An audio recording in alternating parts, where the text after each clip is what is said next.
അൽഹംദുലില്ലാഹ് അല്ലാഹുമ്മ സ്വല്ലി അലാ മുഹമ്മദിൻ വഅലാ അലി മുഹമ്മദ്. ബഹുമാനരായ ഇത്രയുള്ള ആൾക്കാർക്ക് ഇവിടെ ഇരിക്കാവുന്ന 2 സ്റ്റെപ്പൊക്കെ ഉണ്ട്. സഹോദരങ്ങളെ, നമ്മളിപ്പോ എത്തി നിൽക്കുന്നത് പരിശുദ്ധ ഹറമിന്റെ പരിസരത്ത് ഖദീജ റളിയല്ലാഹു തആല അൻഹ പ്രവാചകൻ, സഹാബികളിൽ പ്രഗത്ഭരായ ആളുകളൊക്കെ ജീവിച്ച ചെറിയ തോട്ടങ്ങളുടെ പ്രദേശത്താണ് നമ്മളുള്ളത്.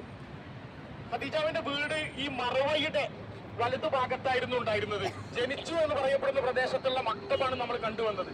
ഖദീജാബിയുടെ വീടുണ്ടായിരുന്നത് ഈ മറവ കഴിഞ്ഞിട്ട് ഇതിന്റെ ഉൾഭാഗത്ത് ഇപ്പോൾ പള്ളി നിൽക്കുന്ന ഒരു പ്രദേശത്തായിരുന്നു. അവിടുന്നാണ് ഹിറാ ഗുഹയിലേക്ക് ഈ പരിസരത്തിലൂടെ ഖദീജ റളിയല്ലാഹു തആല അൻഹ ഭക്ഷണവുമായിട്ട് പ്രവാചകൻ എടുത്ത് പോയിരുന്നത്. എന്റെ 2 ഭാഗത്തായിട്ട് 2 പള്ളിയുണ്ട്. അത് പറയാനാണ് ഞാനിപ്പോൾ ഇവിടെ കയറിയത്. ഒന്ന് മസ്ജിദുർ റായ, എന്റെ വലതുഭാഗത്ത് നിങ്ങളെ ഈ കാണുന്ന അത് മക്കം ഫത്തഹിന് വേണ്ടി പ്രവാചകൻ സല്ലല്ലാഹു അലൈഹി വസല്ലം തങ്ങൾ കടന്നു വന്നപ്പോ അന്ന് വിജയത്തിന്റെ കൊടി നാട്ടിയ, റായ എന്ന് പറഞ്ഞ കൊടി എന്നാണ്. അവിടെ കൊടി നാട്ടിയിട്ടാണ് ആരെങ്കിലും ഞങ്ങളെ നേരിടാനുണ്ടോ എന്ന് ചോദിച്ച് പ്രഖ്യാപനം നടത്തിയിട്ട് കാബയിലേക്ക് പോയത്. അന്നാണ് റസൂലുള്ളാഹി സ്വല്ലല്ലാഹു അലൈഹി വസല്ലം തങ്ങൾ അവരോട് ചോദിച്ചത്, എന്നെ കുറിച്ച് നിങ്ങളുടെ അഭിപ്രായം എന്താണ്? കാരണം വർഷങ്ങളോളം പീഡിപ്പിച്ച് ഈ രാജ്യത്ത് ജീവിക്കാൻ അനുവദിക്കാതെ നാട് കടത്തിയ ഒരു പ്രവാചകൻ, നാട് കടത്തിയ ഒരാള് വലിയൊരു സന്നാഹമായിട്ട് ഈ രാജ്യം പിടിച്ചടക്കാൻ വരികയാണ്. എന്തായാലും നല്ലൊരു പ്രതിഷേധം അവർക്ക് കിട്ടും, പ്രതിരോധിക്കേണ്ടി വരും, അവരെ കീഴ്പ്പെടുത്തും, കൊല ചെയ്യപ്പെടുമെന്നൊക്കെ പ്രതീക്ഷിക്കുന്ന ആളുകളോടാണ് എന്താ നിങ്ങളെ അഭിപ്രായം? അപ്പൊ അവര് പറഞ്ഞു, നീ നല്ല ഒരു പിതാവിന്റെ ഒരു നല്ല മകനാണ്, നിന്നിൽ നിന്ന് ഞങ്ങൾ നന്മയല്ലാതെ പ്രതീക്ഷിക്കുന്നില്ല. നിങ്ങൾ സ്വതന്ത്രരാണെന്ന് പറഞ്ഞുകൊണ്ട് എല്ലാവരെയും സ്വതന്ത്രരാക്കി വിട്ടിട്ടാണ് പ്രവാചകൻ മക്ക കീഴ്പ്പെടുത്തിയത്. അപ്പൊ അതിനു വേണ്ടി കടന്നു വന്നപ്പോ കൊടി സ്ഥാപിച്ച പ്രദേശത്ത് പിൻകാലത്ത് സ്ഥാപിച്ച പള്ളിയാണ് മസ്ജിദുർ റായ. ഈ കാണുന്നത് മസ്ജിദ് ഷജറ. ഷജറ എന്ന് പറഞ്ഞ മരം എന്നാണ്. ഒരു മരം ഉണ്ടായിരുന്നു അവിടെ. അതിന് മുഫസ്സിറുകൾ പറയുന്ന ചരിത്രം 2 ചരിത്രമാണ്. ഒന്ന്, അടുത്ത് പോകാനിരിക്കുന്ന മസ്ജിദുൽ ജിന്നിന്റെ അടുക്കൽ വെച്ചിട്ട് ഒരു ജൂതനായ ആള്, നീ പ്രവാചകനാണ് എന്നതിന് എന്താണ് തെളിവ് എന്ന് ചോദിച്ചപ്പോ പരിസരത്ത് കണ്ട ഒരു മരത്തെ മാടി വിളിച്ച് ആ മരം വന്നിട്ട് റസൂലുള്ളാഹിനോട് സലാം പറഞ്ഞ് തിരിച്ച് അവിടെ തന്നെ പോയി നിന്നു എന്നാണ് ഒന്നാമത്തെ മുഫസ്സിറുകളുടെ ഒരു അഭിപ്രായം. രണ്ടാമത്തെ അഭിപ്രായം, പ്രവാചകന്റെ പ്രാഥമിക കർമ്മത്തിന് വേണ്ടി സൗകര്യപ്രദമായ സ്ഥലം കാണാത്തപ്പോ 2 മരങ്ങൾ ഉണ്ടായിരുന്നു അവിടെ. അവരെ വാടി വിളിച്ച് അവർ മറയായിട്ട് നിന്ന് കർമ്മം നിർവഹിച്ചതിന് ശേഷം അത് തിരിച്ചങ്ങോട്ട് പോയി. അങ്ങനെ ആ പിൻകാലത്ത് ആ മരം ഉണ്ടായടുത്ത് ഒരു പള്ളി സ്ഥാപിക്കുകയും അവിടെ മസ്ജിദ് ഷജറ എന്ന് പേരിടുകയും ചെയ്തു. ഇനി നമ്മൾ പോകാൻ പോകുന്നത് ഇവിടുത്തെ 1400 കൊല്ലം മുമ്പ്, പ്രവാചകന്റെ കാലഘട്ടത്തിന്റെ മുമ്പ് തന്നെ മറമാടിൽ നടന്നിരുന്ന ഒരു മക്ബറയുണ്ട്. നമ്മളെ മലയാളികളൊക്കെ അതിന് ജന്നത്തുൽ മഹല്ലി എന്ന് പറയും.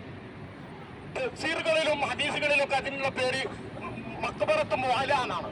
മക്ബറത്ത് മുഅല എന്ന് പറയുന്ന ആ ഖബർസ്ഥാനിലാണ് റസൂലുള്ളാഹി സ്വല്ലല്ലാഹു അലൈഹി വസല്ലം തങ്ങളുടെ ഭാര്യ ഖദീജ റളിയല്ലാഹു തആല അൻഹയുടെ ഖബറുള്ളത്.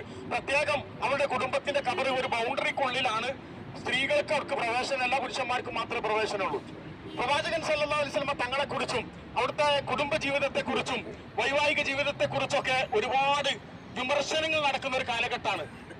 ഈ ഖദീജ റളിയല്ലാഹു തആല അൻഹയുടെ ഖബറിലേക്ക് പോകുമ്പോൾ ആ റസൂലും ഖദീജയായിട്ടുള്ള ബന്ധം റളിയല്ലാഹു അൻഹ വളരെ സുതാര്യമായിരുന്നു എന്ന് നമുക്കൊക്കെ അറിയാവുന്നതാണ്. അതിനു മാത്രം പ്രായത്തിലാണ് റസൂലുള്ളാഹി സ്വല്ലല്ലാഹു അലൈഹി വസല്ലം തങ്ങൾ ആരംഭിക്കുന്നത് ഖദീജ റളിയല്ലാഹു അൻഹയുടെ. ഖദീജ റളിയല്ലാഹു തആല അൻഹ മക്കയിലെ വലിയ സമ്പന്ന കുടുംബത്തിലെ പ്രമാണിയായിരുന്നു. അവരുടെ സമ്പത്തൊക്കെ ഉപയോഗിച്ച് കച്ചവടം ചെയ്യുന്ന ഒരാളായിരുന്നു പ്രവാചകൻ സല്ലല്ലാഹു അലൈഹി വസല്ലം തങ്ങളെ തെരഞ്ഞെടുത്തിരുന്നത്.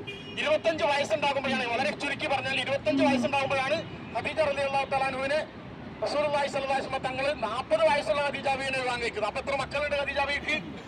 4 മക്കളുണ്ട്. 2 വിവാഹത്തിലായിട്ട് 4 മക്കളുള്ള ഒരാളെയാണ് റസൂലുള്ളാഹി സ്വല്ലല്ലാഹു അലൈഹി വസല്ലം തങ്ങൾ ഖദീജാബിയെ വിവാഹം കഴിക്കുന്നത്. എല്ലാവരും കളിയാക്കി, ഇവിടുത്തെ സമ്പന്നയാണ് ഖദീജ റളിയല്ലാഹു തആല അൻഹ, ഒന്നുമില്ലാത്ത ദരിദ്രനായ ഒരു മുഹമ്മദിനെയാണ് വിവാഹം കഴിച്ചത് എന്ന്. പക്ഷെ അതിന് ചെയ്ത ഒരു പണി, ഖദീജ ചെയ്തൊരു പണി എന്റെ പ്രിയപ്പെട്ട ഭാര്യമാരായ സഹോദരിമാര് വളരെ പ്രത്യേകം ശ്രദ്ധിക്കേണ്ടതുണ്ട്.